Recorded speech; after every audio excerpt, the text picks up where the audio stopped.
I want to just point out a few things that you said. And that is, and we saw this even today. So in Harrisburg today, they had public hearings on gun violence, was Mm. the title of their hearings. And it was a very, like secretive event. It was put together by um, legislators that were all of the same leaning towards gun control. That And is, I'm not it always seems to be that way. I'm not kidding. It was secretive, and like it wasn't even it was supposed to be a public hearing, Aaron, and they didn't even announce it until just a couple days ago. And miraculously, every single gun control group knew about it, but it wasn't really as public as the hearing suggested. And they had an entire roster of people testifying whose names were kept anonymous until the very last minute.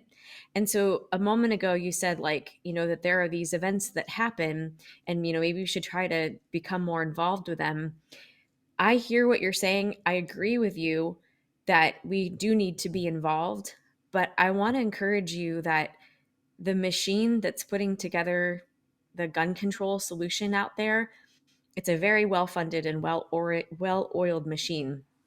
And it is by design in a way that you will not have a seat at that table. And if you do, you are their token gun owner and you have a playlist, like that you have to, things that you have to say, or else they will turn on you and you will not be able to be at that table. And so I want to encourage listeners out there, do not wait for the clowns to give you a seat at their table. You need Mm. to take leadership and you need to make your own events. What is keeping our community from having a public day, not underneath someone else's banner and where they're there as their token person saying, oh, here's my gun guy, here's my gun gal. They're going to Mm. say what we want them to say. This is really something that I can get very angry about because I understand that they also are very influential in policy.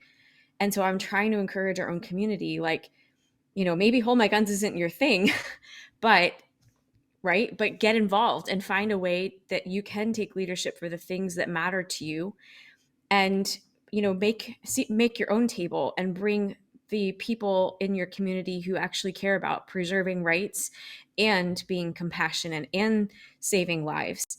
Invite them to come speak and put the flyers out and be inclusive instead of exclusive.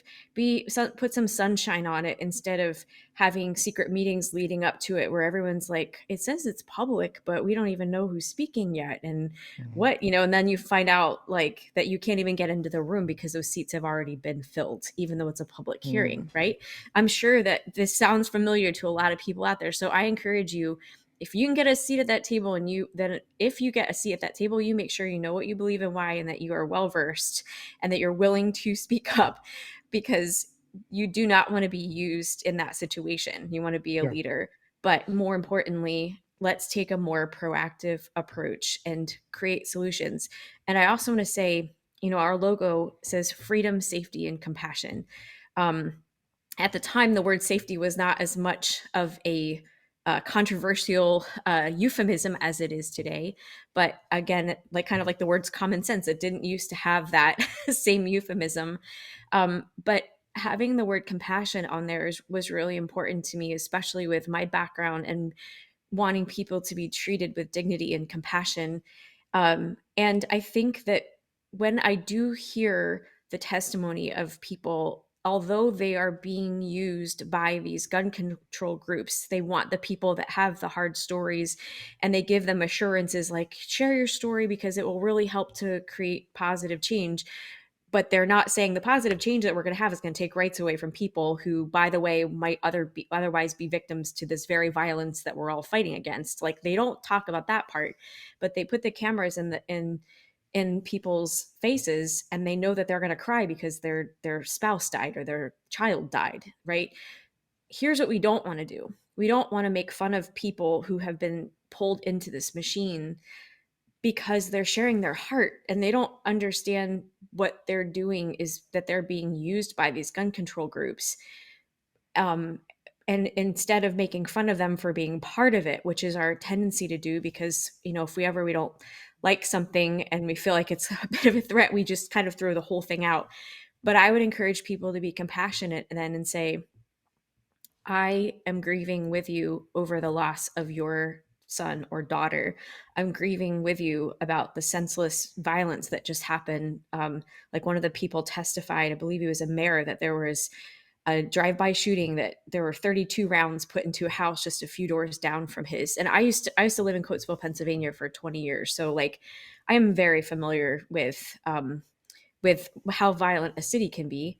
And I also know how beautiful it can be to be compassionate, even in a city like that. Like we would have a bucket of toiletries and snacks that the kids, when they would come in, we had a lot of friends with kids who lived on the street, and I would say like, please stop stealing our food and going through our medicine cabinets and stuff. Because I mean, you have to be protective of your of boundaries, and but yet be hospitable. And so in that situation, I was compassionate that the kids were hungry and that they needed toothpaste, but I didn't want them using my toothbrush, and I didn't want them getting into food that maybe I was saving for our family dinner. So, of course, invite people to dinner, but like I provided a solution that they wouldn't have to be stealing in order to eat, and they didn't have to be embarrassed to ask for, can I get a toothbrush? Can I get a granola bar or protein shake? So find solutions that address the compassionate need in a way that give people dignity,